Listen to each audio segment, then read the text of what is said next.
A pergunta é: será que o empreendedorismo é realmente a saída para as mães?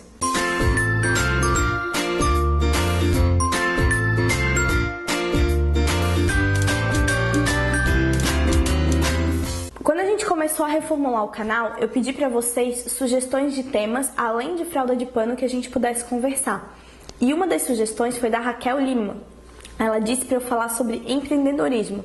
Eu gosto muito de falar sobre esse tema, por isso a gente está iniciando uma série no canal. Quando eu decidi sair do mundo corporativo e iniciar Nós e o Davi, eu tinha certeza que o empreendedorismo era a minha única salvação.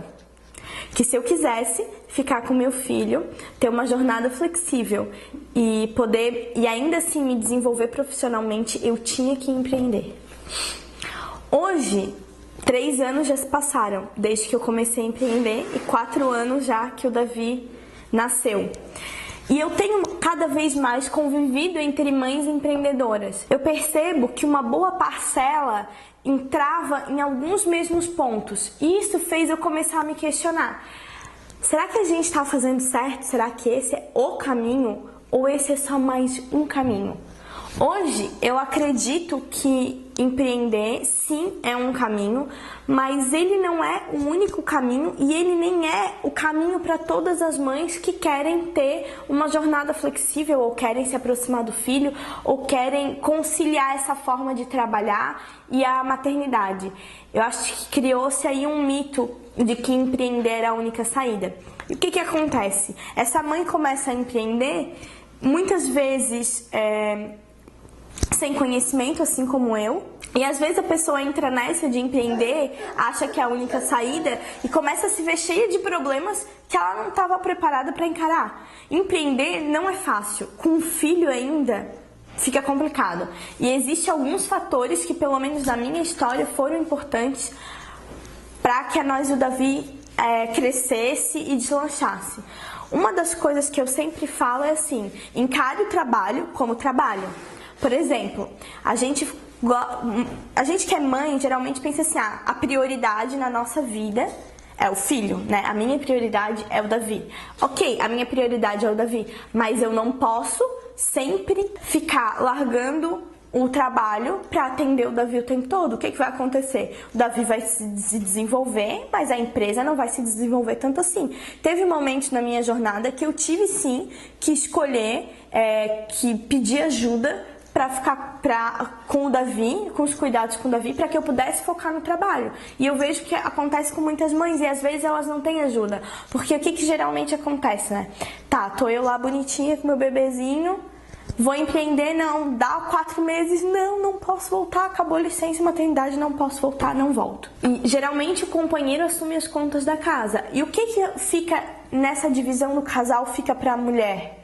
Cuidar da criança, cuidar da casa, do andamento da casa e ainda tocar o negócio que está começando. Só que o que acontece é muita coisa e nem sempre, não é todo mundo que o parceiro, enfim, o companheiro, a pessoa que está dividindo as despesas da casa, tá afim de encarar aquele empreendimento como um negócio sério para valer. Então, fica assim, né, às vezes chega em casa tipo, e aí, não fez nada o dia todo? Oi, como assim? Primeiro, cuidar de uma criança dá um monte de trabalho. Segundo, uma empresa se desenvolvendo dá muito trabalho. Parece que a minha opinião é que eu desencorajo as mães a empreender, mas não é verdade. Eu só tô aqui questionando sobre se esse é o caminho para todo mundo, que eu acredito que não seja. Mas assim, é que requer muita vontade quando tu vai escolher esse caminho. E eu sempre faço essa analogia de que uma empresa começando é igual um recém-nascido. O que acontece com o recém-nascido? Ele precisa 100% da mãe, tá ali mamando quase o tempo todo, dormindo muito pouco, fazendo quase nada, ficando absolutamente nenhum tempo sozinho. Então tu tens um bebê e mais um bebê empresa. Fica pesado. Então, o primeiro empecilho que a mãe empreendedora tem é fazer com que a família ou as pessoas ao redor comprem a ideia tanto quanto ela. E uma segunda coisa que acontece é que essa família faz essa opção de empreender, talvez não no melhor momento da vida financeira da família. e ter um negócio que dá certo e que, né, que é lucrativo, que gere renda, que sustente a família ou que pelo menos colabore com a renda, demora. As pessoas geralmente me perguntam isso e eu não tenho problema de falar: ah, Laís, quanto tempo demorou pra nós o da vida dinheiro? Quanto tempo? Enfim, não é uma matemática exata, né? Não quer dizer que se pra mim demorou X tempo, vai ser a mesma coisa pra outra pessoa, mas eu gosto de contar a minha experiência para que as pessoas entendam que apesar de uma empresa que eu acredito que tem resultados rápidos, mesmo assim demorou. Felizmente eu pude contar com esse apoio para poder fazer o negócio deslanchar e não ter que descapitalizar o negócio antes da hora que ele estava pronto, né? É como se tu planta uma cebolinha e logo que ela tá nascendo, tu já começa a colher a cebolinha pra usar ela de tempero. Tipo, não deu tempo dessa cebolinha ainda vingar e dar tudo e tu já tá aí usando o tempero. É mais ou menos isso. Eu tive sorte que a minha família apoiou, que eu tive uma rede, não só a família, mas né, eu pude contar com uma rede de apoio que fizesse com que eu não precisasse dessa renda logo de cara. No primeiro ano da empresa, basicamente, eu não tirei nenhum real dela. Ela só, tudo que entrava, continuava ali para ser investido em... Tipo, eu falo investido, mas comprar mais tecido, comprar mais matéria-prima, mandar costurar mais fraldas. Comprar mais fralda para poder mesmo aumentar a capacidade de vender, ter mais produtos para vender e poder vender mais. Então isso é uma coisa que leva tempo. Depois, no segundo ano, as coisas já começaram a ficar melhores e no segundo ano da Nós e o Davi, na minha casa eu já vivia de 100% da renda gerada pela empresa. Então, mas eu conto isso que é para as pessoas, isso dá esse baque, sabe? Tem um bebê pequeno, tem a demanda de um bebê pequeno, um orçamento apertado e uma empresa que ainda precisa se desenvolver, que leva tempo para se desenvolver e precisando da renda já. Então, eu acho que são pontos importantes que a gente precisa parar para pensar e decidir. Eu acredito que eu tive condições favoráveis e que eu não me embati muito nesses pontos, mas vejo que outras mães às vezes estão patinando porque estão nessa situação, não tem ajuda com a criança, ou às vezes tem 2 filhos, ou às vezes estão com um orçamento muito justo. Então tudo isso é um empecilho sim na hora de empreender, mas o empecilho às vezes a empreendedora, a mãe, se desvincular completamente da área de competência dela. Por exemplo, eu sou dentista e não quero mais ser dentista, e daí eu vou lá fazer bolo. Ótimo, pode ser que tu tenha uma ótima competência em fazer bolo e tá realmente cansado de ser dentista, né? Ou de ser contadora. Eu sou contadora, eu trabalho no escritório de contabilidade, eu não quero mais contabilidade, e daí vou para uma área totalmente diferente. Às vezes pode ser o seu caminho, né? Eu tô cansada realmente dessa área, eu não quero mais.